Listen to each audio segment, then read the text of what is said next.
Sugatan ang driver at pahinante ng truck sa karambola ng 4 na sasakyan sa SLEX. Nasa frontline ng balitang yan, si Nina Ongpauco. Basag ang mga bintana ng puting van na ito, halos matanggal naman ang bakal sa ibabaw at yupi rin ang harap ng truck na ito. Damay rin ang isa pang van at pampasaherong bus. Sangkot ang mga ito sa karambola sa northbound lane sa SLEX Bikutan sa Parañaque. Kwento ng driver ng silver na van, kasunod niya ang puting van nang mangyari ang disgrasya. Iniiwasan nila ang isang nafalatan na kotse sa harap ng masalpok na humaharurot na truck. Ang lakas ng takbo, nakita ko kinabig niya pa kaliwa yung sasakyan niya. Kaya inabutan yung isang van sa likod ko. Inabutan sa puwet. Kaya nung natamaan sa likod yung van, sakto rin sa akin umabot. Ayon naman sa driver ng truck, nabigla siya sa mga van kaya hindi niya naiwasan. Bulaga lang po ako nabulaga.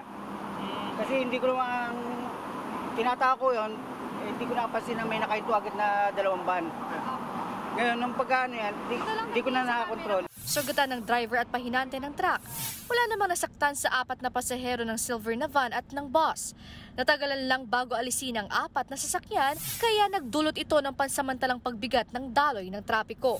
Patuloy ang investigasyon sa aksidente. Nagbabalita mula sa Frontline, Nina Ongpauco, News 5.